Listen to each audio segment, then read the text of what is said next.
Garrett Wilson on the bottom right here. Gather step, stretch release, trying to get vertical.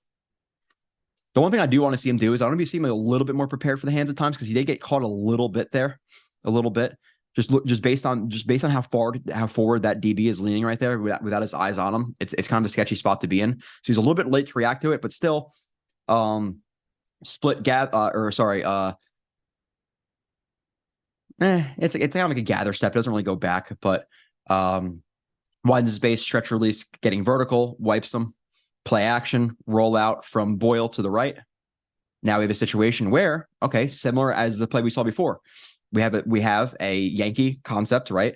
Where it's not a true Yankee, and I'm sure there's a name for it. I'm just forgetting right now. So even if you're reading Garrett here, and at first you are going to see if he clears out 1 to 2. The 1, you're seeing that there's a guy high. Okay, you have time. Go to check the 2. When you go to check the 2, you're seeing covered this guy to where he's going, right? So you're not gonna throw that ball. Now get your eyes back to Garrett, because typically what happened here is, okay, he carries, he carries, he drops down on that, and then he's supposed to be open with inside leverage. But if he stays high, and then he drops off of it, okay, then it's gonna be a situation where you have a one-on-one with a deep safety, right? So that's what happens. Corner post, one-on-one shot with a deep safety. Now, with this being said, again, this should not be in play anymore. You have Garrett Wilson, who is going to undercut a guy with his hips open opposite of the side he's running, right? Trust Garrett to get flat here and flatten this route out, and then you put the ball short. Even if it was designed to be a corner post where he's going to go high, he's not an idiot. He knows that, okay, he's high, I'm going to go low. That's what happens. He's high, he goes low.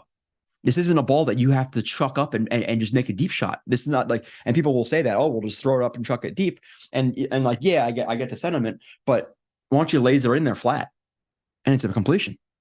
Now, yeah, they're, pressure in his face and all that stuff. But again, come off of whoever that is. I think it's Lazard who stops running his route, because that's what Lazard does. Throw that ball. Trust Garrett to get to the spot, flatten it out. He's gone across his face. He has plenty of time to throw it. What does he do? No, he tries to throw it to Lazard. Let's look at Lazard's route real quick, who just stops running. Which, to a certain extent, scramble drill, like his route's over. He's trying to find a soft spot, whatever. But, maybe accelerate and turn up the field, do something. But he just completely stops. Again, let's watch fully clear. Sorry. He just stops running. He has been abysmal. And I thought he would be bad. I don't know if I expected this bad, but I told you guys he'd be pretty bad. Wilson missed 3rd and 5. Wilson slot right here, number 2 slot. Okay, so they run. I remember this one. They run a stick concept. You have vertical, out, and an option route. Vertical, option, and this is okay. That's Brownlee, but let's watch Garrett Wilson get missed. And again, this is not something where I'm like, oh my God, look at this wide open window that Tim Boyle missed. But with this, okay, he's really like a clear out. You're gonna go 1-2, really clear out. You can check it real quick if you want to, if you see something like that in the beginning of the play that you really like. Okay, fine, but he's really a clear out, especially at this point in the field with it being Brownlee. So after that, now you're gonna read to Garrett, and 3rd and 5. He has to get to the 5-yard line. Garrett Wilson is in a situation where he's running vertical. Again, reading leverage. You have to get to the 5-yard line, hips open inside, a yard or yard and a half, 2 yards over the line to gain. Is Garrett Wilson going to into the outside here? You tell me. This is the anticipation stuff. It's not about, oh, well, now you saw that he was open, but pre-snap you couldn't, or mid-play you couldn't have known that. Bullshit. Right there. You hang on that read for just an extra tick of a second if you have to. And even if he drops down and crowds that line, okay, then you come off of it. But hang on that read. Throw that ball to Garrett. Sorry. Throw that ball to Garrett. He doesn't. He throws it to Conklin, who's covered.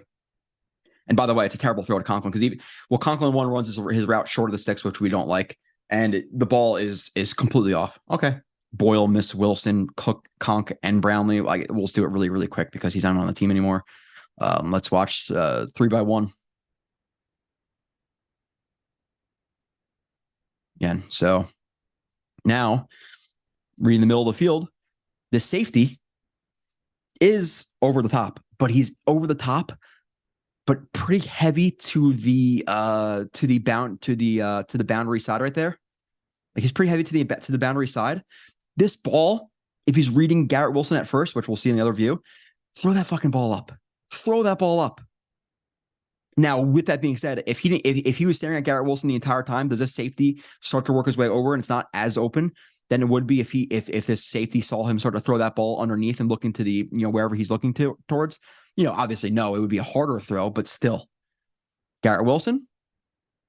And this is and really, and just based on reading this and based on how I think this concept would go, vertical is probably a pre-snap thing. Just being realistic, like this is like an alert type of thing where if pre-snap, okay, he's pressing, then let's throw that.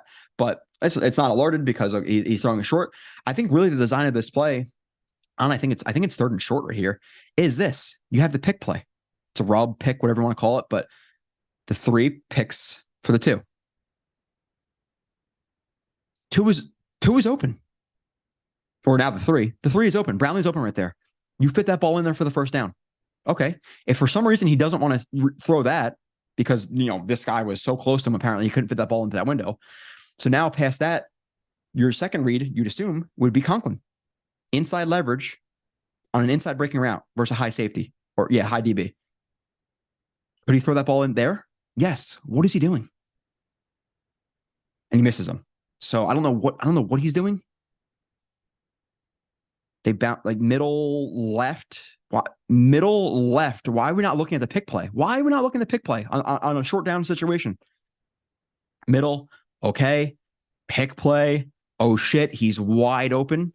Now, could it be a situation where Brownlee didn't look back for the ball? And I think that's some of Brownlee too, by the way. Like there are some things where your receiver's not looking back to you and shit could screw you up. Should Brownlee, with this wide open space after a pick play, be continuing his route while being now aware of where he has to break it vertical or underneath of this guy and being aware of coverages, all that stuff, etc. Yeah, that's peripheral vision.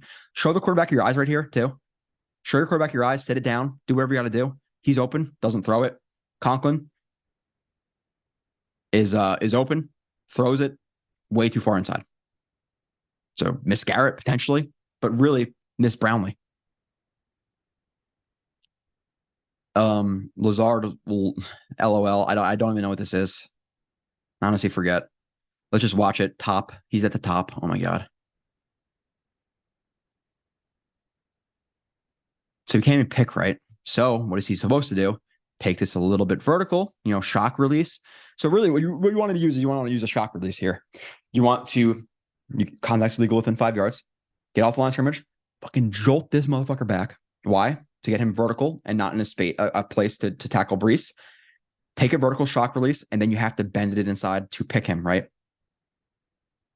Release, outside, is very lazy with it, completely misjudges the DB, and then olays him. He barely got an elbow on him. Lazard's the best blocker ever. More concerned with showing the ref his hands than actually fucking blocking. What a scrub this guy is. He can't catch, he can't block, he can't pick, he doesn't take accountability in the media. Scrub. It's another guy counting down the days until he's gone next year.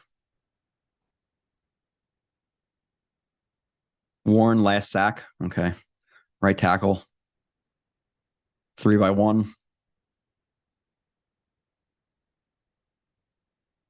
Could he have thrown it here? Yeah, probably. Is that where he's going to throw it? Probably. I don't know. Vertical.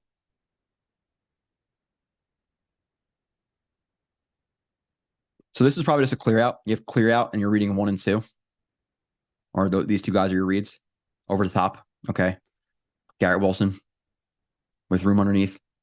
Maybe throw that ball or just chuck it up deep, whatever he was doing. Looks like he was actually chucking it up deep. Hold on.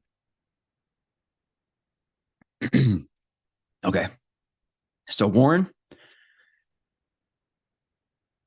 Dude, I don't know, man. Drag hand, he drops back into coverage. Okay. He's not your responsibility now. This other guy dropping into coverage. Okay. He's not your responsibility now. You have to know the situation. Bad snap from Tittman. He's had a few of those. Still not great on that. Conklin versus a edge rusher. Where should you be wanting to help more? The edge rusher versus Conklin.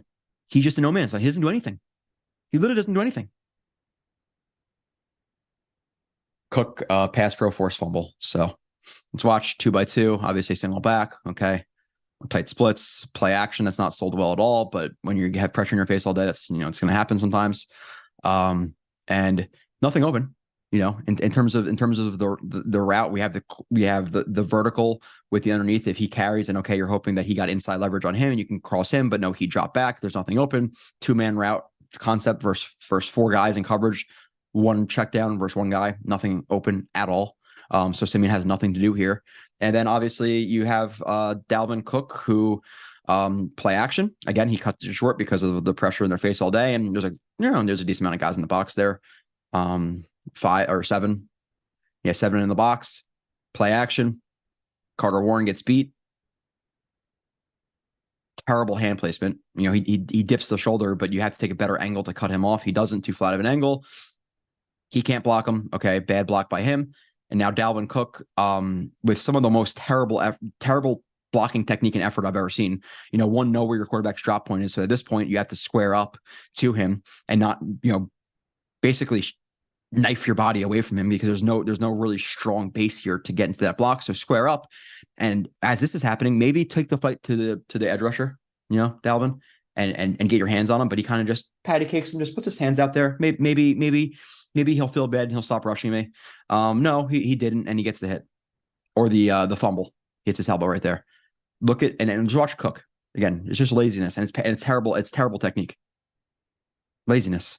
He didn't want any of it. 21. These are 2 Rucker plays, I believe. We have Rucker, and you guys know the Ashton Davis play right here. Or sorry, that's not Rucker. This is Rucker.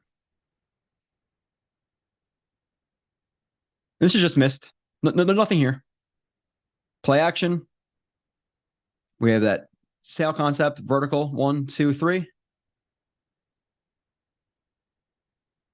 He's open. Missed him. Okay. Easy enough, right? We don't have to recap a lot more of that. Rucker win, Rocker. Okay. Right here. Rocker step. He doesn't do it as cleanly as one Mr. Conklin does, but he definitely took it from him. So he wants to stem towards the DB because he doesn't want to stem just vertical and then throw a rocker and then break to the inside, because he's so heavy inside leverage that he's most likely going to meet him at some point and contact him. So you guys send him a little bit inside just to make your break easier. Stems him inside, showing outside release, with his eyes at least. Stems slightly inside, showing the outside release. Stop step with the left. Break, or really rocker. First step of the rocker. 1, to fake the break to the outside. And then you really obviously widen the left, break to the inside. Rocker step. Wide open. Hit. Good job. Which, by the way, and we'll talk about it, later streams, and Bowers and all this stuff. Do we really need Bowers when we have Rucker and Conklin? I don't think so. Would Bowers make a bigger impact in year 1 in a year you're trying to win a Super Bowl over a tackle who's going to start? No. So I'll do Bowers breakdown. I'm starting to get into those guys now. Or actually, I requested the film. I'm going to get to them soon.